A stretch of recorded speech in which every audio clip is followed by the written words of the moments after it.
What's going on, everybody? Welcome back to another episode of Taylor Cut Tutorials.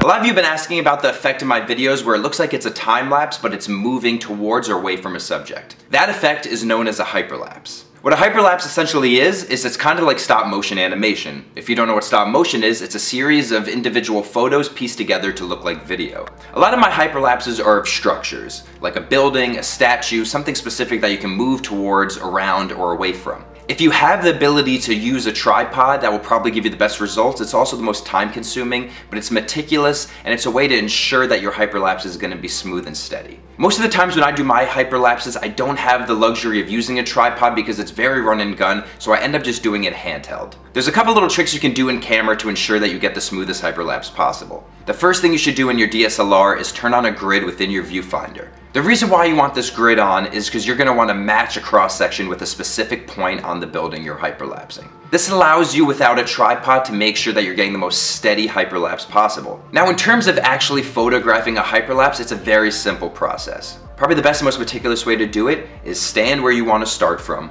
Pick up your DSLR camera, line up the grid with a specific point on the building, take a photo, take one normal step, bring your camera back up, line up the grid with a specific spot on the building again, take the photo, take another step, bring up the camera, line up the grid with a specific spot on the building again, take a photo, and repeat.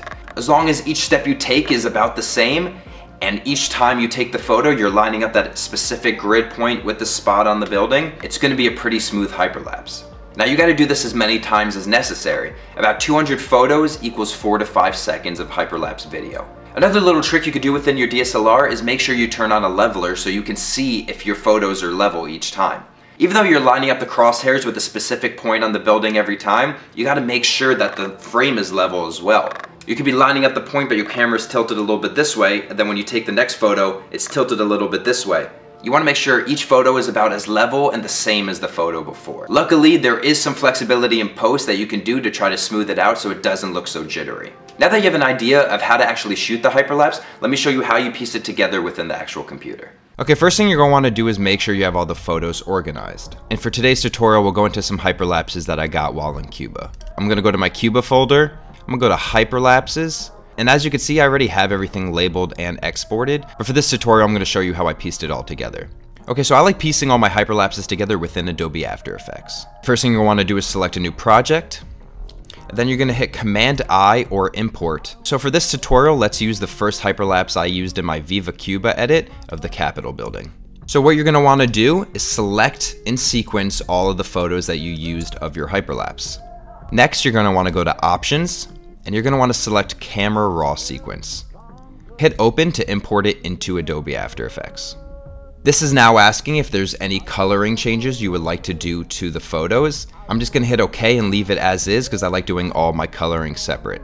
Next, what we're going to want to do is just go ahead and drag and drop this sequence into Adobe After Effects. After Effects is going to have a difficult time trying to scrub through this because they are raw files. So the best way to export it in order to edit within Adobe Premiere is to go to Composition, Add to Render Queue. For output mode, I select it and I'm going to go to QuickTime as the format. And for format options, I'm going to select the video codec of Apple ProRes 422 HQ for high quality. Select OK, OK one more time, and then for output to, just select the folder of where you want to save it.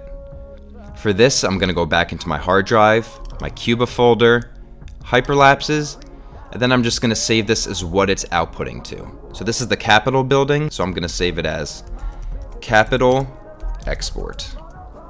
I hit Save, and then I select Render. So this will take up to several minutes, but Adobe After Effects is now transcoding this camera raw sequence into an Apple ProRes video file that we could edit within Adobe Premiere.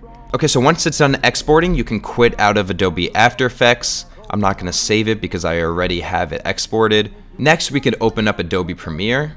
Okay, so for the sake of this tutorial, we're going to select a new project. I'm just going to save this to the desktop as tutorial.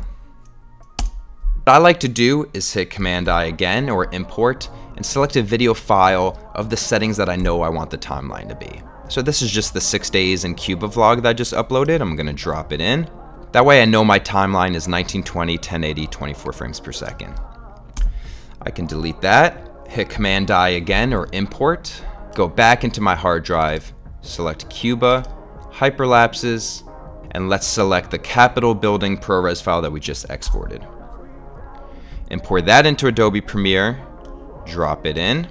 We're going to choose keep existing settings because we do not want this timeline to then reshape from our 1920 by 1080. Now, let's see.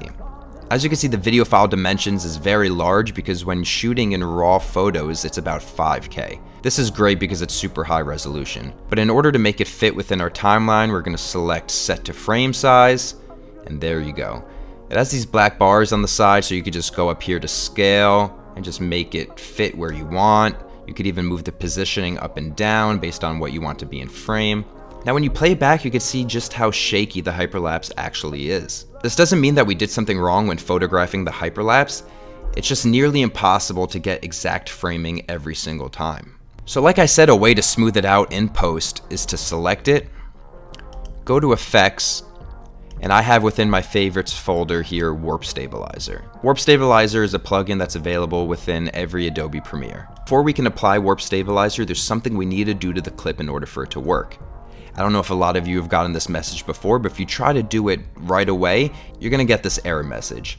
The reason being is this clip does not match the sequence setting. So a way of avoiding getting this error message is right-clicking and selecting Nest. Title it whatever you want, Nest 1, hit OK. What it then does is allow Adobe to think that this clip matches the sequence settings perfectly. Now when you go to drop Warp Stabiliser onto the clip, it has no problem analyzing it. As you can see here, it's starting to analyze the clip. It's then going to digitally punch in and add a gyroscope. There you go, Warp Stabiliser is done analyzing. Let's see what that looks like. A lot more smooth. There you go. Now all you got to do is throw this into your edit and you got yourself a nice looking hyperlapse.